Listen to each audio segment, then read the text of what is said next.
buena tarde.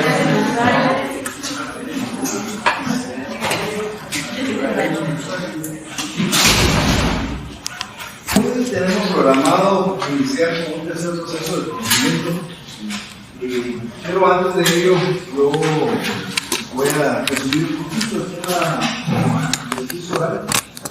Voy a permitir que me hagan preguntas y nos quedamos en los tiempos necesarios para la próxima sesión. Poder salir de algunas inquietudes que ustedes tienen y de ahí vamos a empezar a estructurar a ejercicio sumario. Igual que el curso oral vamos a leer la clase de ejercicio sumario 2. El día de hoy voy a dar en términos generales cómo se llama el curso sumario y voy a hablar en la próxima sesión el día jueves para que asuntos se tramitan en el curso sumario.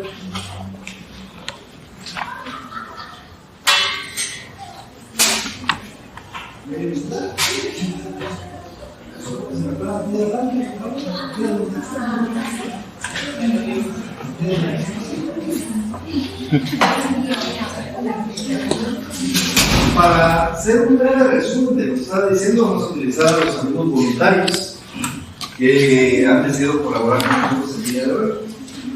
El día martes, jueves de la semana pasada, estábamos hablando de un procedimiento novedoso. Hablé de varias cosas que aquí me van a recordar y luego voy a hablar de eso. ¿Se recuerda usted qué asuntos se tramitan en el curso oral? 2.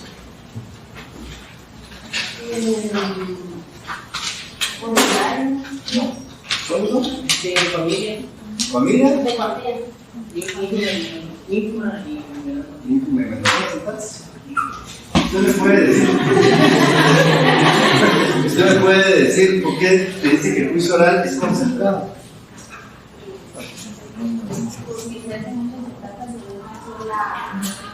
¿Una sola? Desarrolla el mayor número de etapas en una sola audiencia. ¿Usted me puede decir y recordar hasta cuántas audiencias puede haber un juicio oral? Máximo. ¿Hasta cuántas? 3. ¿Y usted qué me puede decir? ¿Cuántos días debe de mediar entre la notificación y la primera audiencia para realizarse? Debe mediar entre la primera audiencia y la notificación. ¿No? Ahí están ayudando. 3.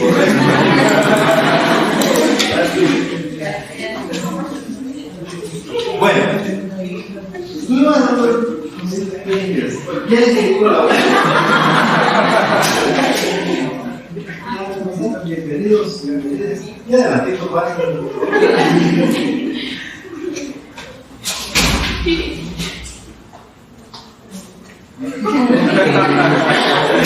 me gusta. Pasa.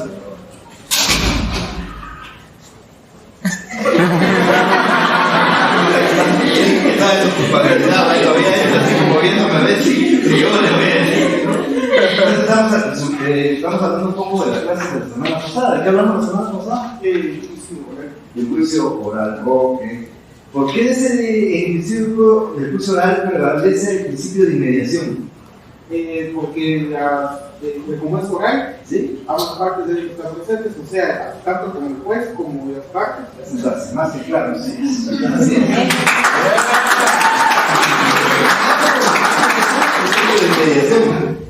¿Usted se recuerda cuánto tiempo qué plazo hay entre la primera y la segunda audiencia?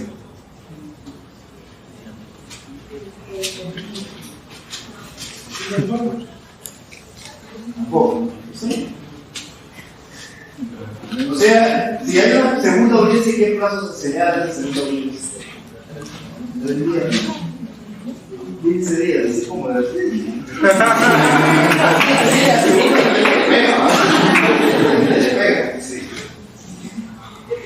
Aquí es la primera audiencia del juicio oral de división de la cosa. ¿Qué se pretende en esa primera audiencia del juicio oral de división de la cosa?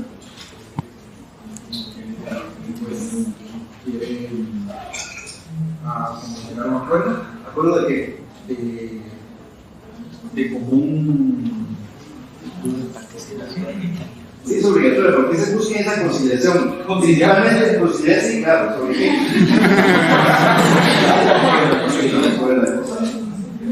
¿Sobre qué? ¿Para qué será la primera audiencia funcional de decisión de la cosa común? ¿Para ponerse de acuerdo sobre qué? El nombramiento de notario. El nombramiento de un notario.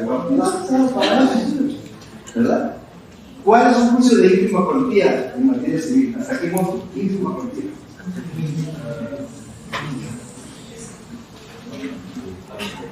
Sí, claro, no,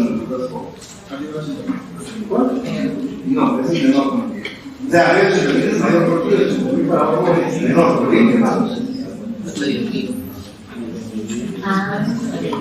¿Cuánto es? 10.000. 10.000 es la ínfima cuantía. ¿Verdad? A ninguna le pegamos. No, pero casi cerca. Estoy decepcionado, ¿verdad? Pero mire, esto me dejó una experiencia muy bonita. ¿Saben por qué? Porque cuando los compañeros no contestaron, no, eso es una burla, no es excelente. Y cuando contestó, todos le aplaudieron. Se dan cuenta de la importancia de preguntar y contestar haciendo tonterías. Porque si yo contesto, nadie se va a hablar de mí. Y si yo me equivoqué, no se me va a volver a olvidar. El problema, mis amigas y amigos, y antes de empezar con esto, porque ven un poquito molesto en esta sección por la misma circunstancia, me pasó algo similar. Yo no hago un esfuerzo en mi trabajo, hago la aclaración y me gusta. Pero trabajo preparando material y tratando de que ustedes salgan, tal vez solo con la clase, entendiendo los temas. Después de repasar un poquito, por supuesto, ¿verdad? Pero pareciera que pasaron de noche, pareciera que se durmieron en ese momento, pareciera que yo le rato no entendieron. Pues. Entonces yo les decía a los compañeros, y la carrera de ustedes es una carrera, ahora que estamos en las Olimpiadas, es darse un impulso y tratar de llegar a la meta. Yo les decía a los compañeros que quiero por eso 10.000 metros. Y cuando ya van en la última, van 5, digo, ¿por qué uno no corre más rápido que los demás? Si es darles el último esfuerzo. Bueno, yo no estoy ahí, yo me imagino que están muy bien, quieren llegar a la meta y apenas llegan en el tercero o cuarto, por más esfuerzo que hagan. Cuando ustedes están en la misma posición de las Olimpiadas, dentro de año y medio, tienen que no llegar a la meta, pasar por los primeros jueces. Y lo importante es que si ese día llega y no les va bien, no van a llegar a la meta nunca. La meta no es fácil de llegar, no se puede llegar. En este momento, hasta el día que ustedes saquen su segundo privado, ustedes son todólogos, tienen que ser todólogos.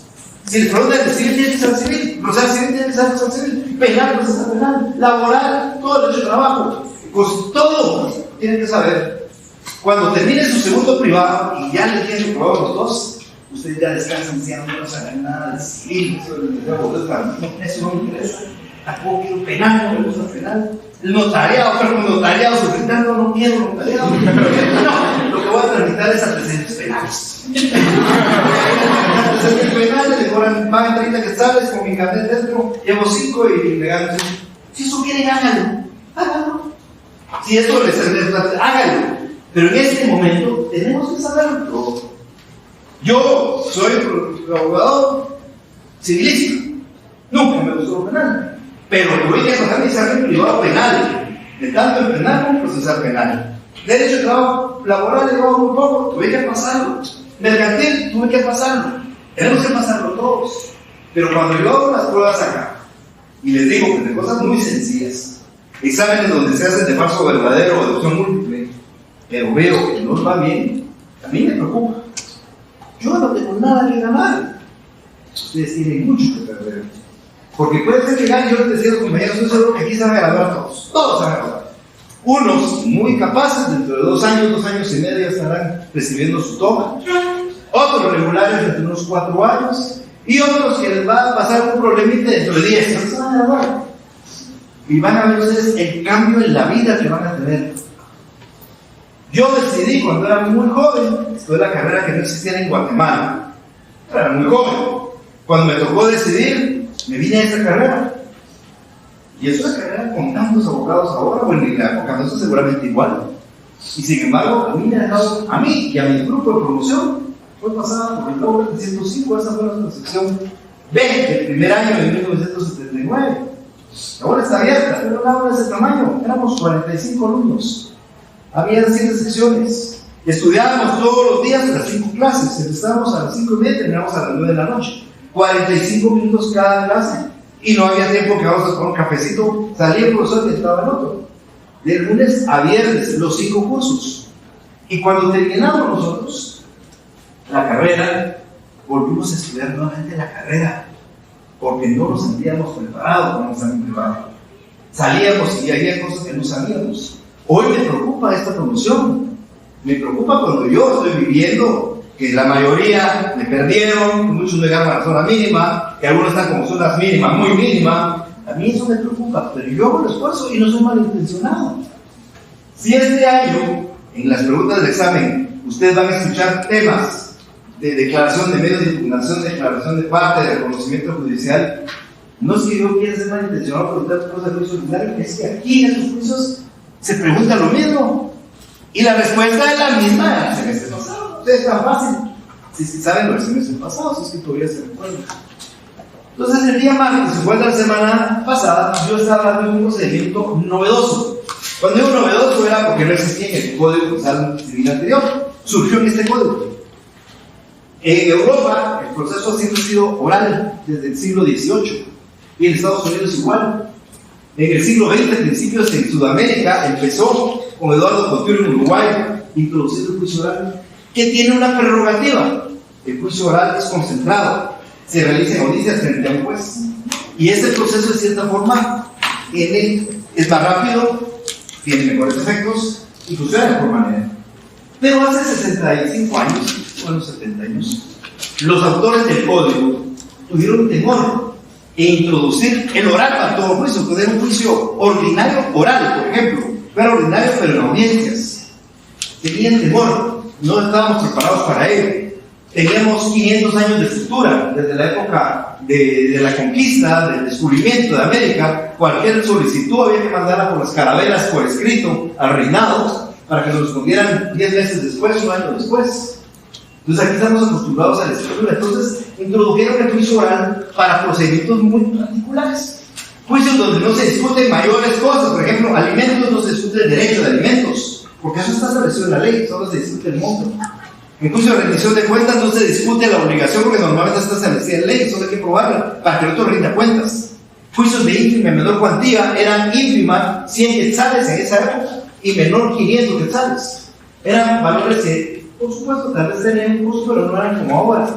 Entonces, introdujeron el juicio oral y lo introdujeron basado en un principio de concentración. El juicio oral, cualquier juicio oral, con excepción, por lo menos de división de la cosa común, se va a desarrollar, también la edición se desarrolla así, pero no la prueba, en audiencias. El ínfima cuantía, la menor cuantía, la rendición de cuentas, la jactancia, los alimentos, los juicios de familia y audiencias. Siempre va a haber una primera audiencia. La misma va a iniciar con la fase de conciliación porque es conciliatorio. Del 100% de juicios se concilian el 50%. Otro 50% hay que seguir discutiendo, pero el juez logra resolver el 50% de ellos. Entonces sirve. Y en esa audiencia, ese mismo momento de la audiencia, después de la conciliación, pues se le pregunta al actor si va a ampliar la demanda o no, porque si la amplía se suspende y hay que señalar otra para que el demandado ya conteste la demanda junto con la ampliación. Si no la amplía es cuando ratifica. Y una vez ratifica, entra a contestar la demanda.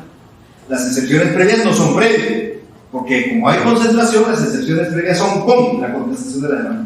Yo quiero poner excepciones previas, contesto la demanda, interpongo excepciones previas. Quiero poner excepciones perentorias, contesto la demanda, interpongo excepciones perentorias. Quiero reconvenir, contesto la demanda y reconvengo. Quiero hacer todo, contesto la demanda, interpongo excepciones previas, excepciones perentorias y reconvengo. Todo en la misma audiencia y en el mismo momento. Luego de eso, que se resuelvan las excepciones que pueden resolver algunas, entramos a la fase de la prueba. Nosotros hemos sabido que la fase de la prueba, que es de instrucción supletoria, tiene 3 etapas. En el juicio ordinario lo expliqué como teoría de la prueba.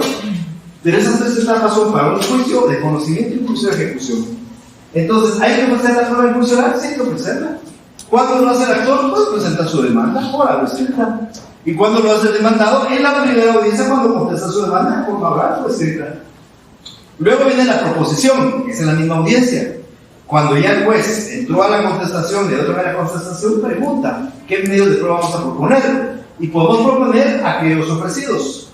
No todos lo queremos, todos o algunos. Saben ustedes que no más que aquellos ofrecidos. Y los proponemos. Y el juez sí puede, ahí mismo sí puede, legalmente y materialmente puede hacerlo, sí puede legalmente o materialmente. Porque hay casos que legalmente no lo puede hacer. Ahí recibe la prueba.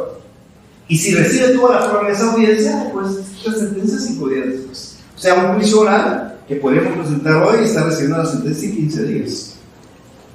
La agenda de los tribunales no permite esos 15 días. Ustedes van a un juzgado, piden una audiencia oral y presentan una demanda oral y de repente le están enseñando audiencia dentro de 7 meses, 8 meses, porque su agenda está muy cargada. Entonces se acepta porque la ley no dice un tiempo. Pero ¿qué sí dice la ley? Que para que esa audiencia dentro de 7 meses se lleve a cabo el día que se señala, debe notificarse esa audiencia mediando 3 días entre la acta de notificación y la audiencia. Si notifican hoy, para dentro de 7 meses, no median 3 días, median no sé cientos de días. Lo que no tiene que ver es menos de eso. Una audiencia para mañana no puedo notificarla hoy, o para pasado mañana jueves no la puedo notificar hoy, ni para el viernes, porque si fuera el viernes la notifico hoy, solo tenemos el miércoles y jueves de por medio. O sea, una audiencia que notifique hoy tendría que ser por lo menos el lunes. Eso es lo que sí me ha hecho. 3 días de por medio entre la notificación y la audiencia en cualquier juicio de los orales que yo ya expliqué. Luego que termina la audiencia, pues después dicta la sentencia. Ese es el procedimiento. Hasta 3 audiencias, una segunda para diligenciar prueba 15 días después, una tercera 10 días después de la segunda, exclusivamente para prueba, si es que fuera necesario de forma extraordinaria. Ese es el procedimiento judicial. Y entonces yo les decía a ustedes que lo importante acá es que nosotros, además de que sepamos cuál es el procedimiento oral, ubiquemos el caso mentalmente. Porque originalmente el semestre pasado les decía, si yo pregunto, no lo digan ordinario. Y alguien en el privado, preferible. Pues si se quedan callados, peor. Pero si le dicen ordinario, de repente le pegan, es pura carambola. El profesor les dice, mire, fíjese que queremos impugnar una titulación supletoria, porque con la falsedad, queremos impugnar una titulación supletoria y quiero que me digan qué va a hacer. Yo sí. Pero ¿por qué se va a pensar en ellos si no hay procesos? ¿O es ordinario, es oral, es sumario? No es otra cosa.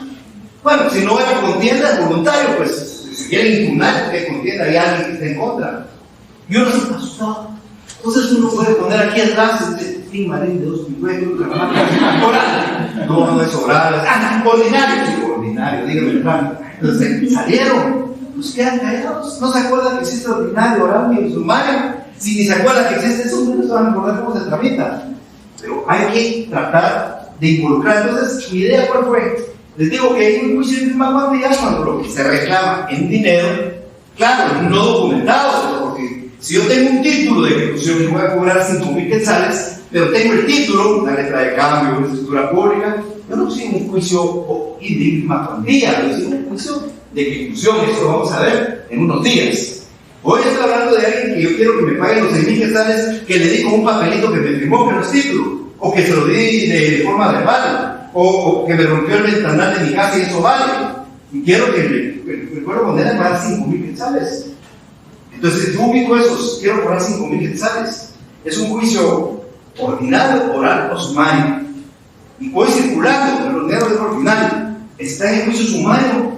No, me recuerdo que sumario no está. ¿Está en el organista? ¿La ínfima cuantía? Si la ínfima cuantía es hasta 10,000 y esos son 5,000, es un juicio oral. Ese es mi camino, ese es mi recorrido. Yo no puedo adaptar al juicio ordinario, sumario que se me ocurre, porque es el que conozco, que es el que más sé. Por ahí me voy a ir, pues voy a rechazar de entrada, porque está tomando el mal camino, el que la ley no le permite.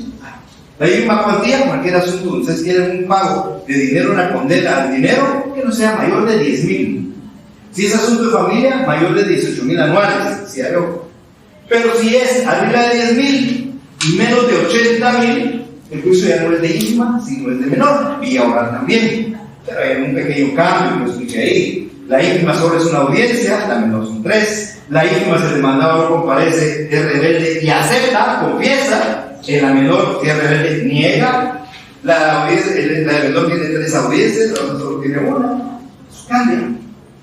Luego, ¿qué les decía? Los asuntos de alimentos. ¿Quieren ustedes que su cliente se le fijen pensión? Pues oral. quieren que le rebajen la pensión, juicio oral, quieren el aumento de pensión, juicio oral, quieren la suspensión de la obligación, juicio oral, quieren la extinción de la obligación, juicio oral. ¿Y cuál es el juicio oral de extinción? El mismo juicio oral de aumento, el mismo juicio oral de fijación, el mismo. Claro, en la fijación hay una característica, ahí se fija una pensión provisional, porque no hay. En los demás no, ¿verdad? No se fija una reducción provisional, ni un aumento provisional, ni una suspensión provisional. La ley solo habla de una fijación provisional.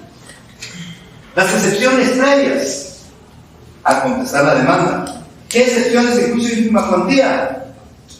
Competencia, parte de personalidad, todas las de 116 o 117. ¿Qué excepciones previas en un juicio de rendición de cuentas? Las mismas. ¿Cuál es el trámite de una excepción previa? ¿Por qué día se tramita una excepción previa? Incidentes. Pero en el juicio oral cambia el incidente. El incidente en juicio oral no es el incidente normal. Entonces recuerdan que si yo planteo una excepción previa en un juicio oral, tengo que pedir audiencia por 24 horas a la otra parte, no los 2 días, que dice la ley del organismo judicial. Y una vez se evacúan las 24 horas, la prueba, si es que es un incidente de hecho, será en alguna de las 3 audiencias del juicio oral y luego el auto. Entonces, aquí la idea es, yo sé que es una ínfima cuantía, yo sé que es una menor cuantía, ya sé que son los alimentos, no lo sabía, pues, pasé de civil 1 y alguna vez vi el estudio de alimentos y nunca lo vi. Ya decía yo, son de broma, pero puedo asegurar que alguien, no sé quién, pues, pero alguien, creo que alimentos era comida. Y cuando le alimentos pensó en todo lo necesario para almorzar, desayunar, cenar y refaccionar. Los alimentos es una cosa muy grande. Alimentos, de hecho, todavía muchos de los que estamos acá, digo yo, estamos porque también mi mujer me da alimentos. Nos dan alimentos. Mi mujer es la que paga la casa. Mi mujer es la que me viste. La que me viste. Mi mujer es la que me da alimentos. Dichoso yo, ¿verdad?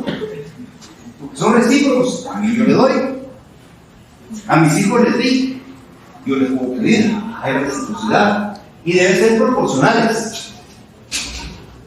Licenciada, ¿qué significa ser proporcional en los alimentos? ¿Ah?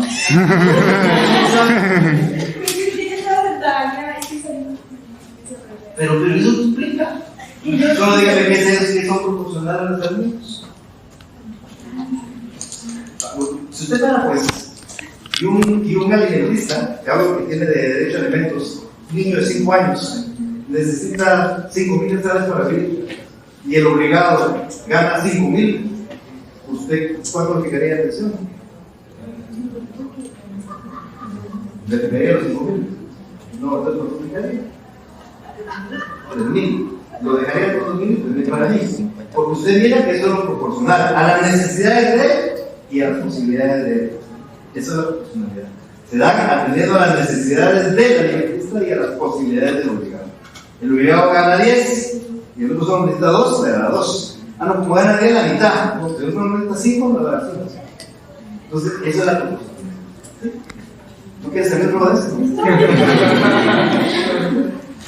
Bien, entonces, eso es el juicio oral. Ubicamos nada más el asunto.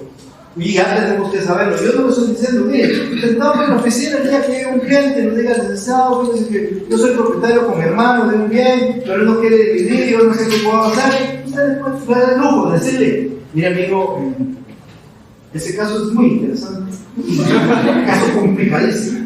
Déjeme estudiarlo bien hasta mañana. No lo saben, ustedes no saben qué tienen que hacer. Ya no llega mañana. Ustedes no llegan mañana. Quiere, de favor, que le diga, mire, es un juicio de esa naturaleza, hay que hacerlo de esta manera. ¿Se puede hacer o no se puede hacer? Esto es lo que hay que hacer. Entonces yo les decía, división de la cosa común. ¿Por qué se dividen los bienes? Porque la copropiedad es voluntaria. Quien está en la copropiedad es porque quiere estar.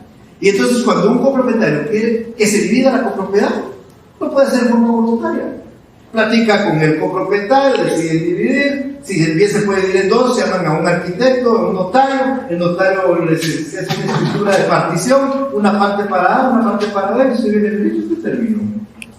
Y si no se puede dividir, mira, el bien vale 10,000 quetzales, dame 5, yo te quedas con todo, me das 5 y le dejo la propiedad. Terminamos la copropiedad, se vuelve propiedad.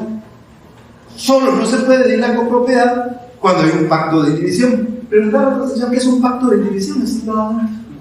Imagínense, yo ahí sentado en mi notaría. Licenciado, dice que no queremos dividir. Pues eso no se puede hacer. Pues a mí me dijeron que sí, que había un pacto que se llama pacto de indivisión. Ni saben, son notarios, ellos saben. Y luego y dice que hay un tiempo, tampoco saben. ¿Por cuánto tiempo es el pacto de indivisión? Máximo. No puede ser sin pasar un copropiedad. Y ese pacto de división es un punto del programa. Y dice que el pacto de división puede acordar a los propietarios por un máximo de 3 años, que se puede renovar. Pero además, hay copropiedades que sí son forzosas, todas las copropiedades son voluntarias.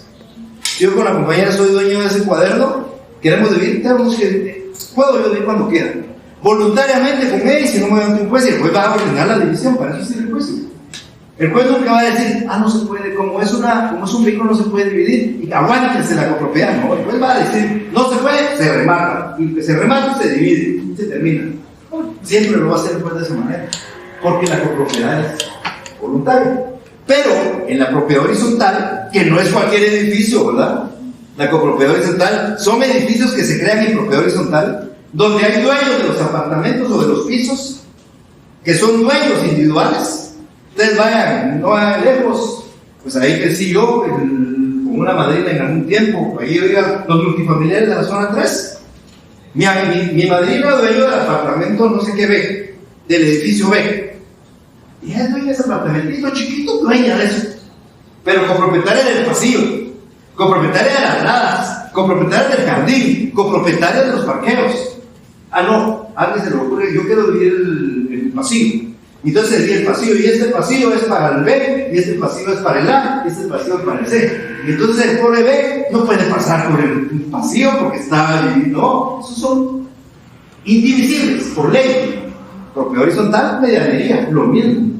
Pero eso tengo que saberlo yo, porque cuando llega mi cliente y me dice que tengo que hacer, y yo no sé esas cosas tan sencillas, tan prácticas, no lo voy a poder asesorar. Quiero terminar con eso en el juicio oral. Ustedes me pueden preguntar, ¿verdad? Ustedes. Yo todavía sigo insistiendo y que no se queden con lo que yo veo en una clase que explico, vean los videos, lean su ley, tienen dudas, vengan a preguntar. Aunque pregunten una tontería, nadie se va a burlar de ustedes. ¿Ya vieron? Aquí pasaron compañeros, no se burlaron. Nadie dice, no, qué burro, qué baboso, qué tonto. Nadie. Pero el que contestó, le aplaudieron. Ay, sí, ese es mi héroe. A la cual se puede sentar el día del examen. Entonces, preguntas de curso algo que haya quedado en el ambiente. Bueno, seguramente no. Pero bien, hoy vamos a hablar de un tercer proceso de conocimiento.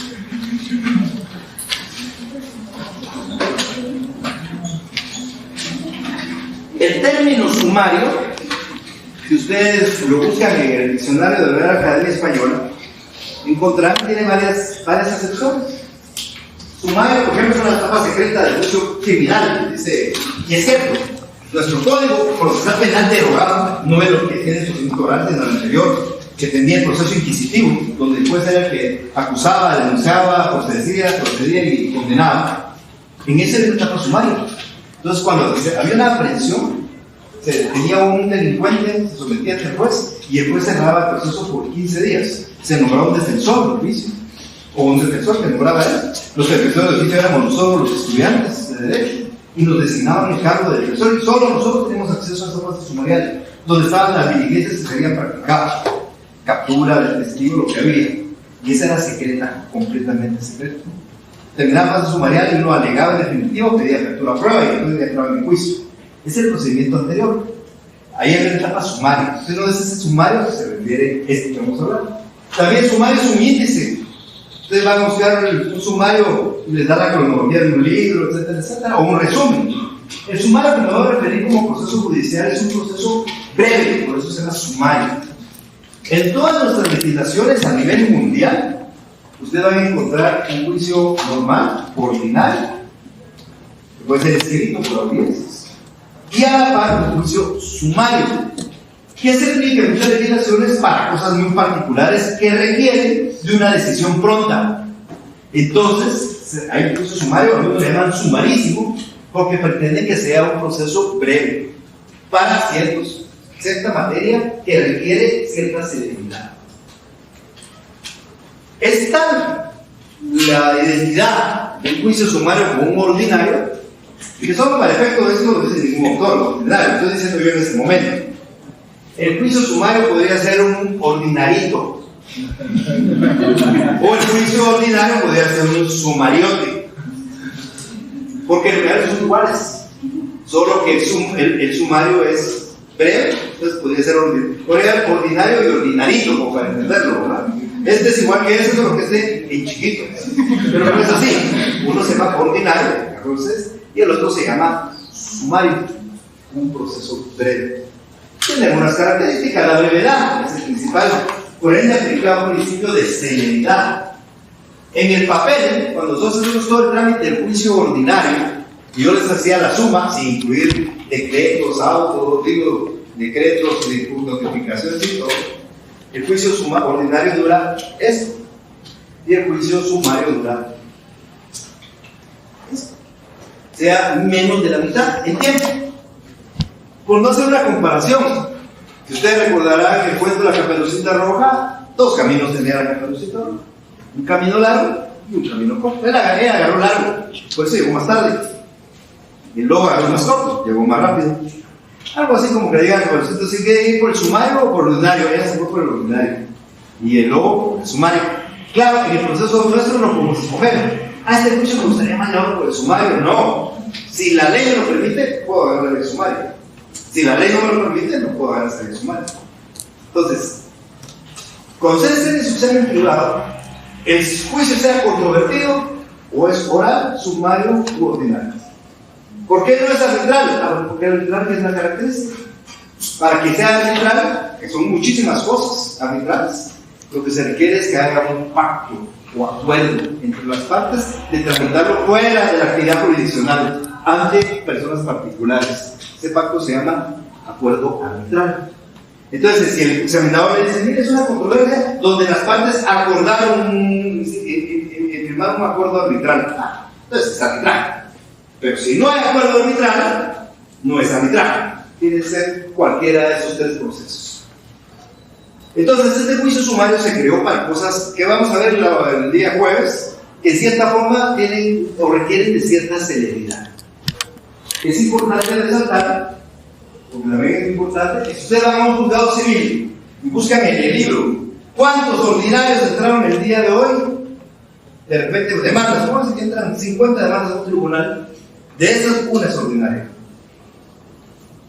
30 son sumarias y 10 son orales. Dirán, pues si el ordinario es el común, sí, es el común para cualquier cosa, pero ese cualquier cosa, muchas partes deciden no someterlo a juicio. Si a mí me quitaron mi bicicleta, no hubiera un juicio ordinario, mejor compro una bicicleta nueva, me sale más barato. Entonces tiene que ser una cosa muy grande, de una cuantía muy fuerte, de mandar 1 millón, 2 millones, 300,000 quetzales, para pensar en un juicio ordinario. Ahora, el legislador muy inteligentemente introdujo en juicio oral y más en juicio sumario los asuntos que eran más cotidianos. Lo que se llamaba más cotidiano, que trae más pugna, lo trasladó a procesos muy especiales, oral o sumario. Entonces, por eso es que uno encuentra esas diferencias. Un ordinario frente a 10, 15 sumarios, porque hay más desocupaciones todos los días. Está planteando un juicio de desocupación, por ejemplo, varias juicios a un juicio ordinario. Siempre vamos a encontrar un juicio de eso. Entonces hay brevedad, por ende celeridad. En este juicio también es opcional. La ley permite que si dos partes se pusieran de acuerdo, un asunto que originalmente era vía ordinaria, se tramite por esta vía. Pero para eso, ¿qué se requiere? Un acuerdo firmado en un documento legal, donde las partes digan, miren, tenemos este problema, esta controversia, que debe tramitarse en vía ordinaria, pero hemos acordado que vamos a utilizar la sumaria. No lo he visto nunca en mi vida, pero existe en la ley la posibilidad de hacerlo. O sea, si las partes no se ponen de acuerdo en el lío, menos se van a platicar para decidir que no hay más de otro juicio, pues, pero existe la posibilidad de hacerlo. Además de eso, recuérdense la analogía. Ustedes me van a ayudar hoy a fabricar este juicio por la analogía del juicio ordinario. Este juicio, igual que el oral, aplica por analogía a disposición del juicio ordinario. Por eso es, en nuestro examen parcial, si vienen algunas cosas que vimos en el semestre anterior, es porque por analogía las estamos aplicando a este juicio. Solo pregunto, ¿qué requisito se necesitaría obligatorio, sin haber hablado de esto, obligatorio, en este juicio sumario para citar a una persona a prestar declaración de parte? Sí, la aplica. Pero usted no la va a encontrar en su juicio sumario. Eso está en el juicio ordinario. Y si les estuviera preguntando cuáles son los requisitos de la pregunta que van a dirigir, no le encuentran el juicio sumario. Si el juicio sumario está en 5 artículos, todo el trámite puede explicarlo ahí. Pero tengo que preguntar en sentido afirmativo, un solo hecho, hechos controvertidos. Eso está en el juicio ordinario, que aplicamos aquí por analogía. ¿Que qué medios de prueba son privilegiados que puedo proponer en cualquier estado de juicio sumario? ¿Cuáles son? La declaración de parte y el reconocimiento judicial. La declaración de parte y el reconocimiento judicial son pruebas privilegiadas. ¿Se dan cuenta? Eso es utilizar la analogía, ¿sí? Una consulta a mí, desde el momento que se da el decreto de admisión de demanda, desde ahí se puede... Perdón, gente, que no lo escuché mucho. Desde el momento que se da el decreto de admisión de demanda, desde ahí se puede pedir ese tipo de una prueba, esas dos privilegiadas. En este caso de juicio, Sí. desde el momento que le dan la demanda, ¿qué? Desde que se da admisión a la demanda, ¿Qué cosa? se puede solicitar... Esas pruebas privilegiadas. Igual que en el ordinario. Usted podría pedir en el juicio sumario a presentar la demanda que necesita esa declaración. No he llegado a la fase de prueba y el juez cita la declaración. Sí, claro. O practica un reconocimiento judicial. Es más, en este juicio vamos a hablar del interdicto de obra peligrosa y obra nueva. ¿Y qué hace el juez? Le da trámite y va a hacer el reconocimiento judicial. Aquí, sin notificar a la otra parte, aquí sí cambia, porque el reconocimiento judicial debe notificarse con ¿cuántos días de anticipación? ¿Cuántos? Tres. Pero en ese que vamos a ver, sin notificarlo, sin oír a la otra parte, sin citarla, el juez hace el reconocimiento judicial. Entonces, igual, las pruebas privilegiadas son privilegiadas en juicio ordinario, juicio oral y juicio sumario. En el juicio oral, igual la pregunta, en el juicio oral, por ejemplo, se acostumbra en el juicio de alimentos, se acostumbra de parte del actor llevar la plica en la demanda. Presenta la plica con la demanda. Un día un muchacho llevaba y le dije, mire ya, para que se supiera, ¿por qué lleva la plica? Porque el asesor del bufete dice que es obligación. Su fase de proposición de la prueba es el día de audiencia. Ese día llevó usted la plica. Lo que pasa es que si usted lleva ese día la plica, el juez no va a recibir la declaración del otro porque debe notificarse con 2 días. Entonces hay que señalar la segunda audiencia. Pero si usted la lleva con la demanda y en la demanda pide que para la primera audiencia se cite al demandado a prestar declaración, cuando le notifican a él en la primera audiencia sí va a poder prestar declaración. Por eso lleva uno la plica antes, por ser prueba privilegiada. Pero no puede ser lo mismo con los testigos. Yo no puedo llevar a los testigos y pedirle a la audiencia porque no es prueba privilegiada, tengo que hacerlo hasta en la fase de la prueba. Bien, entonces teniendo más o menos una idea, tenemos un proceso breve que puede disponerse que se lleve a la vía ordinaria, que además de eso se aplica por analogía y las disposiciones del código. Y vamos a tratar de trabajar. Voy a hacer preguntas. Yo pediría que solo responda quien le pregunte. No son preguntas difíciles, son preguntas fáciles. Y tratemos de responder. Como les digo, una vez a otra. Pero al contrario, si de un aplauso. Empecemos con usted. ¿Cómo se inicia el juicio sumario? Con la demanda, ¿correcto? Muy bien, muchas gracias. El juicio sumario se inicia con una demanda. Se inicia con una demanda como se inicia el juicio. Mi estimado colega, 3 requisitos de la demanda de juicio sumario. Primer requisito. 3. No, 3. 3 requisitos de la demanda de juicio sumario. ¿Se abre? ¿Perdón? Se abre. No, la demanda, los requisitos de la demanda. ¿Usted sabe cuáles son los requisitos de la demanda? ¿Ya no se acuerda? Aquí la medida. ¿Cuáles son? Nombre del actor. ¿Qué más? El juez. Juez el que se dirige. ¿Qué más? Hechos. Revelación de hechos. Sigamos. ¿Qué más? El juzgado al que se dirige. Ya lo dijeron. Juez el que se dirige. Nombre del actor. Todas sus generales. Lugar para hacer notificaciones. Muy bien, correcto. ¿Algo más? Relación de hechos. ¿Qué más? yo quiero que peticiones de fondo, peticiones de fondo y de trámite de forma clara y precisa. ¿Qué más? Fundamento de derecho, Cita de leyes. ofrecimiento de pruebas, cita de leyes, lugar y fecha, firma, auxilio, un timbre forense, indicar número de copias. Ah, pero me pusieron juicio sumario. Yo no sabía juicio ordinario, pero juicio sumario. El chavo del 8 sabía sumar 2 naranjas más 2 naranjas, pero no 2 manzanas más 2 manzanas. Sí, me acuerdo. ¿Cuántos son? No lo sé con naranjas. Esto es lo mismo. Miren, pues, de verdad, yo les cuento anécdotas que son reales. Un muchacho nerviosísimo en el plan privado. Y le puse un caso complicado que era probablemente extraordinario. Bueno, se quedó callado, muerto. Yo le dije, oye, ¿estás hablando de trámite de un juicio ordinario? Sí, ¿y qué pasó entonces? Si lo que no sé cómo juicio ordinario.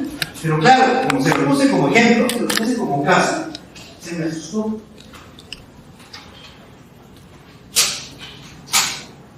Adelante. ¿Ya le podemos servir? Ay Dios, mire. Pero es que estoy ahorita con el tiempo. Le doy 1 minuto nada más. Pero bien, aquí quédese.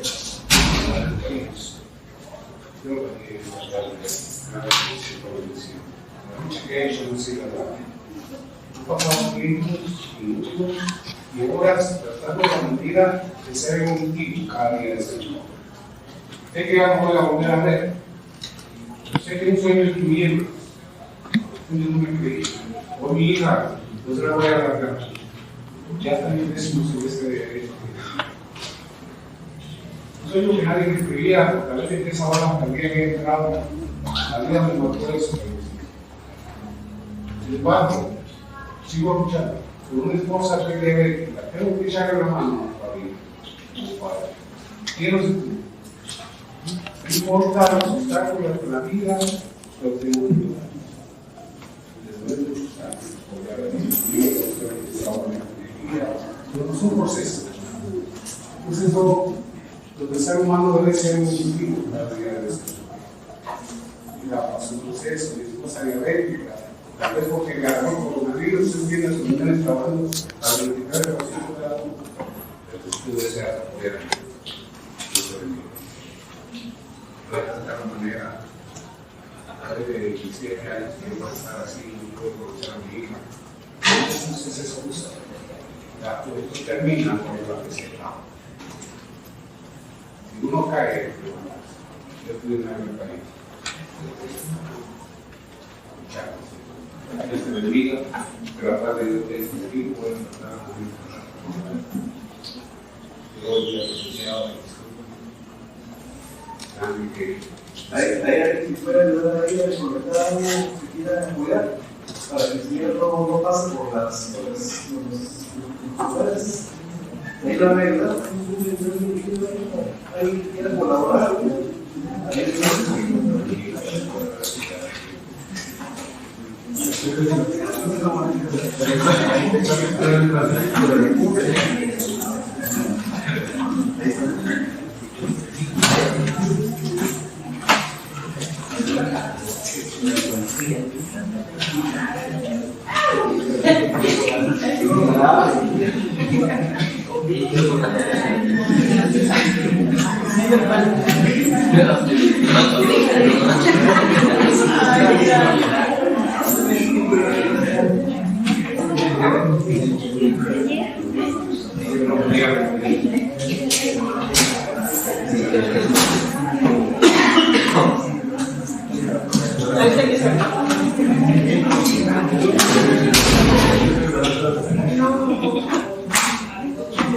Entonces,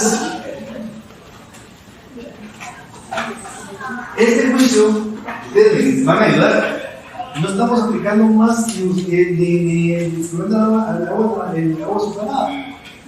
Yo, como les decía, cuando escuchaba esa broma del Chavo del 8, te preguntaban cómo están y no sabía, pero sí lo sabía con naranjas. Es casi lo mismo.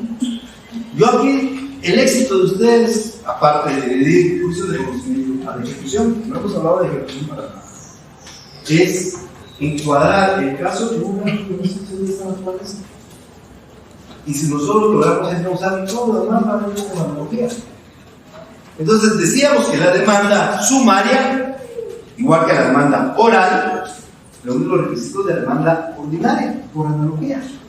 Se identifica el juzgado, el nombre de la persona, todas sus generales, el nombre del demandado, la residencia del demandado, relación de hechos, ofrecimiento de prueba, fundamento de derecho, peticiones de forma clara y precisa, cita de leyes, número de copias, lugar y fecha, la firma, es auxilio y la firma del abogado.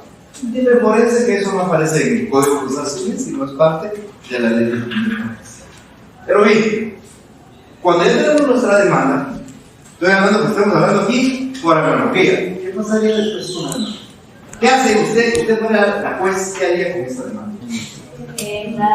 Solo a ella, a la licenciada. Tengo que revisarla para admitir. Muy bien, ¿y a través de qué la admite?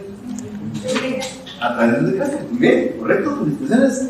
La juez mira, le da trámite a través de un decreto. ¿Qué es lo que hace el juez en el decreto de relación al demandado? Se le da audiencia. ¿Cómo se llama eso técnicamente? Se emplaza. Se emplaza. ¿Por qué emplazamos en un juicio ordinario y lo hacemos en un juicio oral? Porque en un juicio oral nadie vio un día, pero sí una audiencia. A esa audiencia igual le digo, venga demandado para que se declarar lo si lo viene a contestar la demanda. En el juicio sumario le dice, venga demandado, tiene este tiempo para contestar la demanda.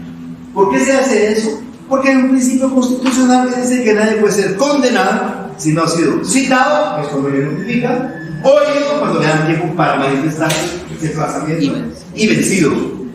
Entonces, ese tiempo del emplazamiento es para manifestarse. En el juicio ordinario, ¿cuánto tiempo es ese emplazamiento? Muy bien, correcto. Acá no, aquí es un juicio breve, y entonces ese emplazamiento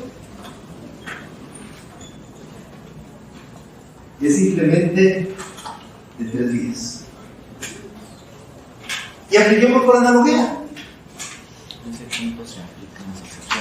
Licenciado, si le notifican hoy una demanda sumaria, ¿cuándo más tarda debe contestar usted la demanda?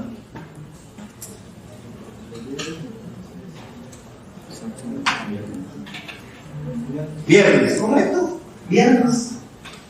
Y si hubiera sido mañana la notificación, sería jueves, viernes, lunes, para contestar la demanda. Ya no los 9 días del ordinario, 3 nada más del sumario. Antes de eso, voy a seguir preguntando, estimado licenciado, si usted demandado, abogado de la parte demandada, mira que esa demanda se presentó ante el juez que no era, ¿qué defensa va a plantear? Solo el licenciado, por favor. Una excepción previa de incompetencia. Correcto, muchas gracias, licenciado. ¿Usted, licenciado? Si usted le dio la demanda, le faltara algún requisito a la demanda, ¿qué defensa plantearía? Le falta un requisito a la demanda. No, las peticiones no son claras, son imprecisas. ¿Qué plantearía? ¿Qué defensa plantearía? Excepción previa de demanda defectuosa. Una excepción previa de demanda defectuosa, licenciado. Si usted viera que quien está demandando no tiene legitimidad para demandar, ¿qué defensa plantearía?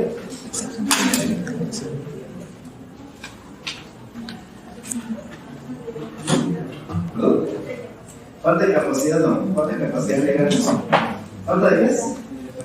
Falta de personalidad. Falta de capacidad es cuando es un menor de edad o es un bueno.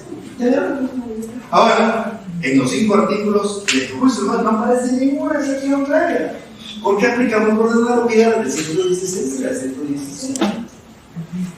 Como seguimos aplicando por analogía, estimada licenciada, por favor, licenciada, ¿cuál es el trámite de esa excepción de demanda defectuosa, de esa falta de personalidad, de competencia? ¿Cuál es el trámite? Incidente. Ahí es el licenciado, el trámite de ese incidente, pongámoslo de hecho. De hecho, 2 días. 2 días, 8, prueba y 3. Tampoco casi. 8. Menos. Pero ya va peor. 13. ¿Cuántos hay entonces?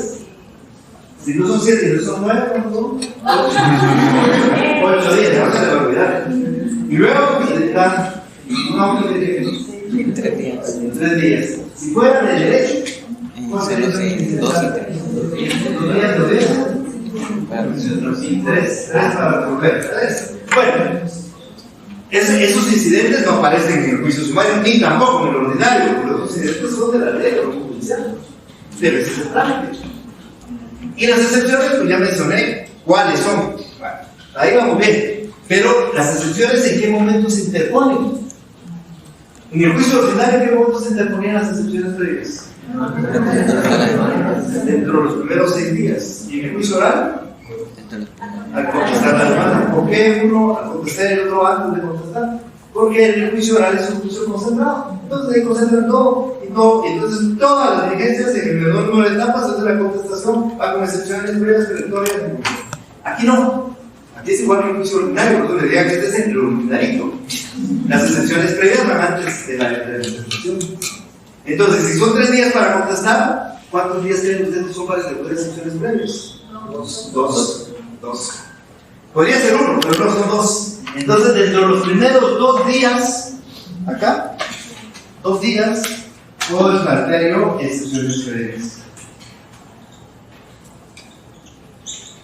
Regresando al ejemplo, me notificaron hoy, tengo mañana y pasado, o sea, miércoles y jueves, para interponer excepciones previas.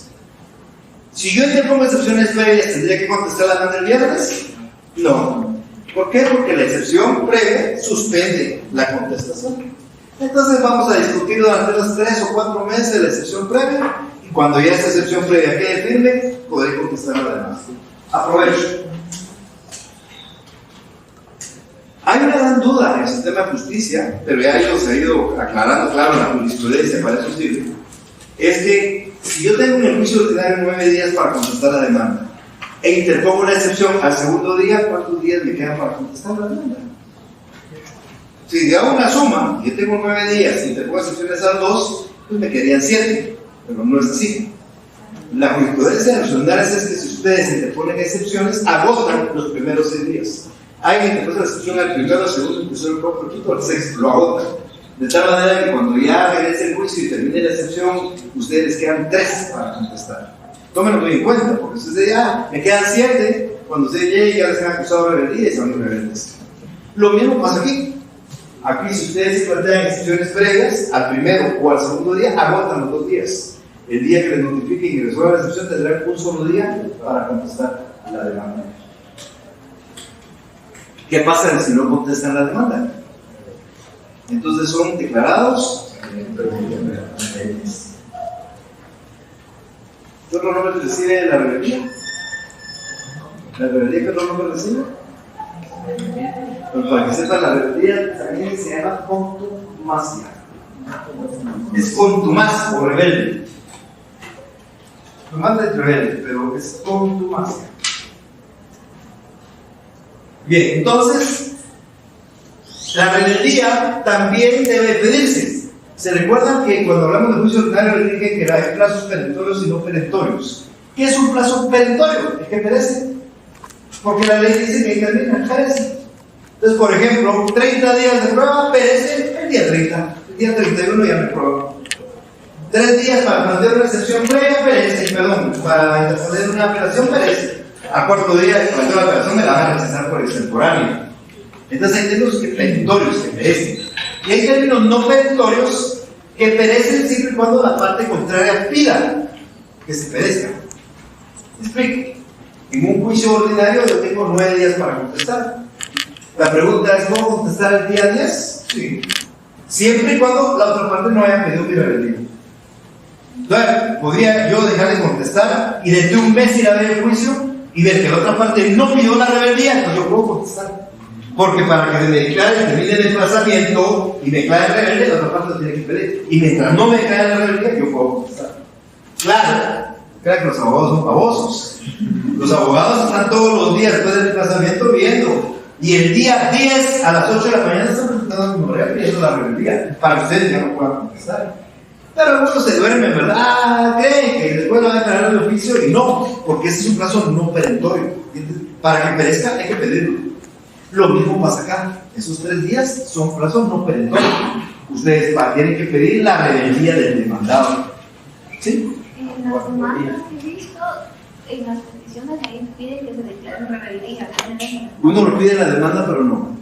Uno lo pide, el juez le resuelve, y cuanto además solicitado, preséntese en su oportunidad. Ustedes piden, la demanda pide, se emplaza el demandado por 9 días bajo procedimiento de que si no comparece se declara rebeldía a petición de parte, dice. Entonces, pues, esa petición dice, téngase presente para su oportunidad. Cuando usted pasa el día 9, el día 10, usted pide la rebeldía, el juez declara la rebeldía. Usted no la pide, no declara la rebeldía. Y si no declara rebeldía, usted puede contestar. Entonces, ¿qué actitudes va a tomar el demandado en una demanda sumaria? 2 actitudes. Una afirmativa, que sería ¿qué? Allanamiento, muy bien. Entonces, si se allana, ¿qué pasa? Dicta sentencia. Si el demandado se allana aquí, dictamos sentencia. Entonces ya no, aceptó, dictamos sentencia. Como en el juicio ordinario. Contestación negativa, puede ser tácita, si es rebelde, tácita. Se tiene que contestar además en sentido negativo. Recuérdense que como confesión o aceptación, solo en el juicio oral y en 4 juicios orales. La ínfima cuantía, la rendición de cuentas, la jactancia y los alimentos, si el demandado no comparece, acepta. En todos los demás, si el demandado no comparece, niega. Aquí la pregunta es, ¿por qué la rebeldía es negación? Y en algún momento el servicio anterior decía que eso viene desde un principio del derecho romano, que dice que el demandado, el que demanda, el demandante, perdón, que demanda, miente. O sea, un juez cuando recibe una demanda debe presumir que mienten. ¿Y cómo el juez va a estar convencido que no mienten? Cuando le prueban que no mienten. ¿Y cuándo lo van a probar? Solo que hagan hechos controvertidos. Por eso es que con tu mazo rebelde se tiene que contestar además en sentido negativo, para obligar al actor a probar. Y solo si prueba, van a declarar por lugar la demanda. O sea, el ser rebelde no implica perder el juicio. El ser rebelde implica que negamos solo que tácitamente. El ser rebelde implica que no va a poder aportar prueba para desvanecerlo del actor, pero puede ser que el actor no pueda probar, por ende no va a proceder su demanda, porque es obligación del actor probar, porque yo negué, y entonces él está obligado a demostrar. No pasa lo mismo en un juicio de alimentos, porque si yo no llego, me declaran confeso. O en un juicio de ínfima cuantía, que si no llego, me declaran confeso o acepto los hechos. Igual en un juicio de jactancia, en un juicio de rendición de cuentas. Solo son los 4 casos. Entonces, puedo contestar además en sentido negativo, puedo interponer excepciones perentorias. ¿Cuáles son esas? Las mismas. No tienen nombre, no están enumeradas. Las que ustedes crean que pueden atacar la pretensión. Imagínense una excepción perentoria que ataque la pretensión en un juicio sumario de desocupación. Se me ocurre a mí de que alguien plantee un juicio sumario y que no exista contrato ni verbal ni escrito, sino que la que vive ahí porque la mamá se murió y era la dueña, y ahora viene un hermano a quererla sacar.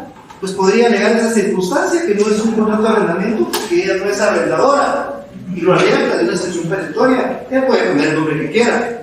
Excepción perentoria de inexistencia del derecho del actor por no ser un contrato de arrendamiento el que se ponga, por ejemplo, se me ocurre. Y si yo promuevo que eso no viene de un arrendamiento, sino viene de una asociación hereditaria, voy a atacar el arrendamiento y ataco la pretensión. Las excepciones perentorias son indominadas, no tienen nombre, se plantea protestar la demanda. Hay un breve cambio en el juicio sumario en relación al ordinario. Solo les voy a recordar. Hay excepciones previas preclusivas y excepciones previas no preclusivas. ¿Cuáles son las preclusivas? Las que solo pueden plantearse en los primeros 6 días del juicio ordinario o en los primeros 2 días del juicio sumario. ¿Cuáles son esas? Están en el código. Incompetencia, demanda defectuosa, falta de cumplimiento del plazo de la comisión de este sujeto de derecho que se pretende hacer la ley y la de arraigo. Esas 4 excepciones, ustedes en un juicio ordinario solo las pueden plantear en los primeros 6. O en un juicio sumario en los primeros 2. Y hay excepciones previas no preclusivas, que son aquellas que uno plantea también en los primeros 2, pero también la ley permite plantearlas después. O sea, las pueden plantear después de la contestación. Entonces, ¿qué pasa en un juicio ordinario si yo planteo excepciones previas después de la contestación, no preclusivas? tramitan en vía incidental y se dicta un auto, se resuelve. ¿Por qué? Tiempo lo da, el juicio lo da. Pero si estas excepciones previas igual se plantean en un juicio sumario después de la contestación, la ley no habla de trámite incidental, sino dice que esas hay que resolverlas en la sentencia. Ese es el único cambio que hay que encontrar. O sea, las excepciones previas, no preclusivas, planteadas después de la contestación de la demanda en un juicio ordinario, se tramitan incidentes y se resuelven en un auto. Tramitados en un juicio sumario, se resuelven en las sentencias. Bien, si el demandado contesta la demanda en sentido negativo, en forma expresa o en forma tácita, hay hechos controvertidos.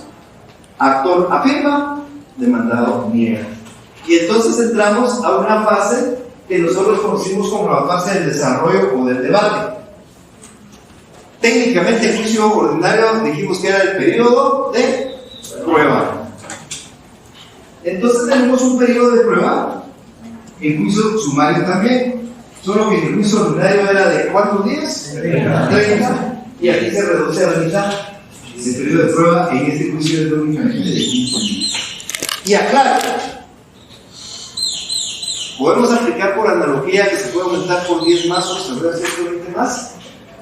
La ley dice que se pueden aplicar al juicio sumario las normas del ordinario que no contradigan el juicio o la naturaleza jurídica. La naturaleza de este juicio es un juicio breve. Si nosotros permitimos extraordinario 120 días o una ampliación de 10 más, ya no lo convertimos en breve. Por ende, no aplica aquí aumentar el periodo ordinario en 10 más o crear un periodo extraordinario. ¿Ok? 15 días de prueba. Acá, esa es una de las dudas que los tribunales no pueden intentarlo, pero ya la mayoría de fallos determinan que aquí no podemos pedir ampliación del periodo ordinario en 10 más, ni podemos pedir extraordinario periodo de prueba de 120 días. ¿Ok? No es funcional. Igual tenemos un procedimiento probatorio. ¿Cuáles son las 3 etapas del procedimiento probatorio? Ofrecimiento, proposición, diligencia. ¿Dónde ofrece el actor? ¿Dónde ofreció el demandado si compareció? En su contestación de demanda. Ahora, ¿dónde se va a proponer? En el periodo de prueba. ¿Y dónde se va a diligenciar? En el periodo de prueba. Entonces vamos a tener 15 días para proponer prueba y diligenciar prueba. La prueba privilegiada, ya hablamos de ella, pues puede ser igual ahí, pero se puede ser en cualquier estado. ¿Qué medio de prueba puedo proponer en juicio sumario? Puedo preguntar en el examen. Indíqueme un medio de prueba directo por percepción que puedo plantear en juicio sumario. ¿Cuál sería? ¿Perdón? Reconocimiento judicial. O un medio de prueba indirecto por representación a través de personas. Declaración de parte, declaración de testigos. O un medio de prueba por representación a través de documentos. O los medios científicos de prueba. O un medio de prueba por inducción o deducción. Expertos y presunciones. Lo mismo. Y si ustedes recuerdan cómo se ofrecía, se proponía y diligenciaba esos medios de prueba, así se hace aquí. No hay ningún cambio. O sea, que no se me van a asustar cuando yo les diga, miren, ¿hasta cuántos testigos en un juicio sumario de su ocupación? Yo no me recuerdo cuántos en el ordinario, pero aquí no, y no, es lo mismo. Es lo mismo. No nos ahoguemos, eso es lo mismísimo. 5 testigos por hecho controvertido. Mayores de 16 años, como decíamos en el semestre anterior. ¿Cuántos expertos son prueba de expertos? 3, 1 por cada parte del juez. ¿Qué puede ser objeto de reconocimiento judicial aquí? Personas, cosas y lugares, como allá. ¿Con cuánto tiempo de anticipación hay que notificar el reconocimiento judicial? Con 3 días, en el juicio ordinario. ¿Quiénes pueden comparecer a la diligencia? Los que aparecen en el juicio, es lo mismo, es lo mismo. Entonces no vamos a perder, pero sí es importante resaltar. En este ordinarito, solo para ejemplo, me ponen ordinarito en el estado. El sumario y el ordinarito se van a poner mal. No es solo para ejemplo. Este juicio sumario, el procedimiento es idéntico al juicio ordinario, pero breve. Si es igual al juicio ordinario que viene después de la prueba.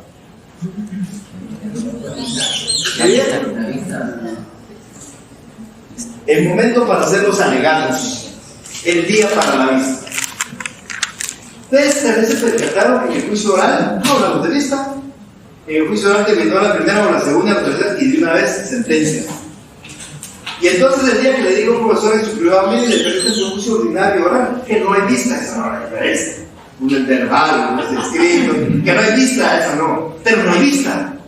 Pero ¿cuál es la razón que no hay vista? Porque esa etapa surge porque el proceso es escrito. Porque el juez ha recibido documentos y documentos y documentos y documentos, diligencias. El juez no sabe ni aunque escuchaba las partes. Y entonces el juez, para ir a dictar sentencia previamente a eso, las partes le dicen, señor juez, mire tal cosa, mire tal otra, vea tal prueba y vea que trata de convencerlo. Para no sirve. Pero en el juicio oral no ha estado en contacto con las partes, y todo el juicio se hizo frente a él. No es necesario eso. Él ha escuchado, él ha visto, él ha estado en los actos. Por eso ahí no hay plazo, un día para la vista. Aquí sí. Y ese plazo para la vista en el juicio ordinario de ¿cuántos días? 15, y aquí es de 10. En el juicio ordinario son 15 días para la vista y son 10 para la vista. Y después de la vista, ¿qué viene? Seguramente uno dirá el auto para mejor fallar. Recuérdense que ese auto para mejor fallar, pues para el proceso social y lo ocurre, no tengo ningún problema. Si alguien hizo la pregunta, pues era auto para mejor fallar, pues es porque cree que el juez tiene dudas y quiere traer un documento a enfrentar con una diligencia. Pero eso no es parte del proceso. El proceso termina después de la vista con la sentencia. El auto para mejor fallar está intermedio cuando el juez tiene dudas y quiere traer una diligencia que la ley le permite, un documento, hacer un careo, algo que la ley le permite hacer, pero no es para incorporarle prueba a las partes. Entonces lo puede hacer. Él se sentencia. En el juicio ordinario no aparece el código de tiempo para dictarlo, sino que nos vamos a la ley judicial que dice que después de la vista hay 15 días para la sentencia. Si nosotros eso no apareciera en el juicio sumario, serían 15 días. Pero el juicio sumario sí dice cuánto tiempo, y dice 5 días. Por consiguiente, tenemos 15 días de prueba, 10 para la vista, 5 para la sentencia, porque van en reducción de 5 de 5. Y el proceso final se dicta en 3 más 15, 18, 28, 32 días. Son 33 días, señor, ¿verdad? Te voy a cambiar, 33 días. ¿Qué es la mitad? Casi un poquito menos de la mitad de los 69 que aparecen en el juicio ordinario. Bueno, se dictó un decreto, yo estoy en contra de un decreto. ¿Qué planteo aquí? Revocatoria, ¿qué plazo? 24 horas. No estoy de acuerdo con una sentencia que planteo acá. La apelación, ¿en qué tiempo? 3 días. No estoy de acuerdo con una sentencia porque no está muy clara, no está muy precisa, es mera ambigua. Pido aclaración, ¿en qué tiempo? 48 horas. No hay nada que perder, lo mismo. Hemos hablado, ahí está. Sí, ¿qué procede contra la sentencia de segunda instancia dictada en juicio sumario? No procede casación. Porque casación son para juicio ordinario, y entonces aquí no procede nada y termina. Pero, aclaro, si las partes originalmente en un juicio que era ordinario acuerdan tramitar en la vía sumaria, aquí sí cabría casación. El único caso en que procede casación en un juicio sumario es que originalmente la controversia era la vía ordinaria y las partes acordaron llevarla por la vía sumaria. Como nunca he visto que haya juicio sumario que llegue por acuerdo de las partes, nunca he visto una casación en juicio sumario.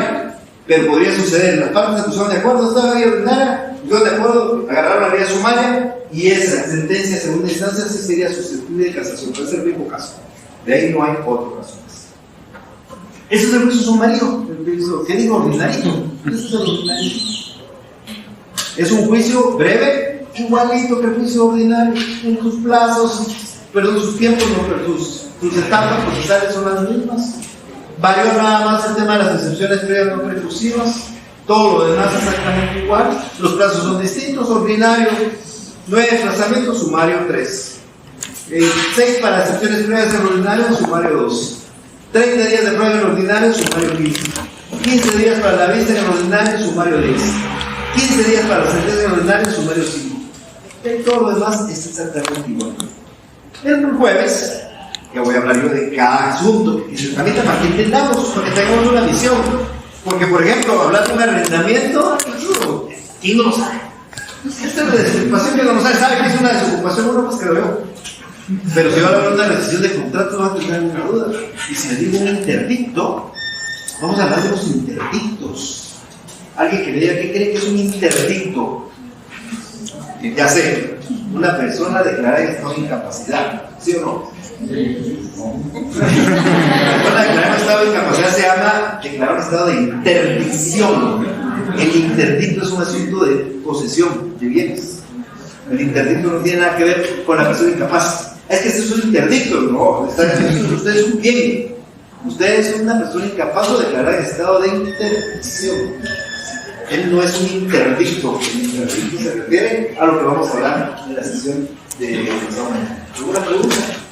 Sí, no importa la cantidad. O sea, puede ser una cantidad alta,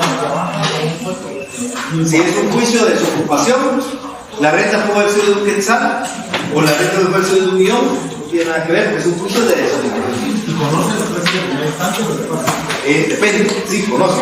Si es un juicio de desocupación y la renta que usted va a reclamar es una renta cuya cuota anual no sobrepasa los 80,000 quetzales, eso puede pasar. Por ejemplo, si usted va a hacer un juicio cuya renta era 5,000 mensuales, entonces son 60, eso puede pasar ahora. Pero si la renta mensual es de 10,000, por 12, 120,000 con ningún distancia, porque pasa de los 80,000. Recuerden que para establecer la competencia por razón de la cuantía, que sean cobros mensuales, se toma el importe anual. Entonces usted iba, don Ramón, el inquilino del señor Barriga debe 14 rentas. Si cada renta, don Ramón, fuera de 1,000 quetzales, debería 14,000 quetzales, es un juez de paz. Pero si cada renta, don Ramón, fuera de 10,000 quetzales, debería 140,000 quetzales por el año. Perdón, por el año serían 120,000. Son 140,000 por 14, pero él, la competencia está determinada por la renta anual. O sea, no importa que deba 100 rentas, es anual. A ver, quería explicar. Si don Ramón debe 100 rentas de 1,000, serían 100,000, pero por 12 son 12,000, es un juez de paz. ¿Ok? Esa pregunta estuvo buena, pero vuelva a preguntar algo más. Bueno, sí, digamos, cuando se dedica a la sentencia, como mencionar, cuando no se usa la relación, uno puede recurrir al recurso de hecho, ¿no? El recurso de hecho lo expliqué cuando hablamos de recursos. Y dije que el recurso de hecho o el curso de queja se da cuando rechazan la apelación, cuando no la admiten. Igual es acá también. Igual en el ordinario. Ese recurso de queja o de hecho se da cuando usted plantea una apelación en cualquier juicio. Usted plantea una apelación acá, en un ordinario, en un ejecutivo, usted lo plantea y el juez le dice no, porque esa resolución no es apelable, según el juez. Y si como que no es apelable, como usted le ha indicado, usted va ante la sala, o cursa de queja o de hecho a la sala pide el expediente y revisa. Si es apelable, entonces la sala entra a acusar la pensión, y si no es apelable, se lo devuelven y le ponen una multa de 25 quetzales. Así funciona. El recurso de queja o de hecho funciona en cualquier proceso que a usted le niega de entrada una apelación. Tenga feliz tarde.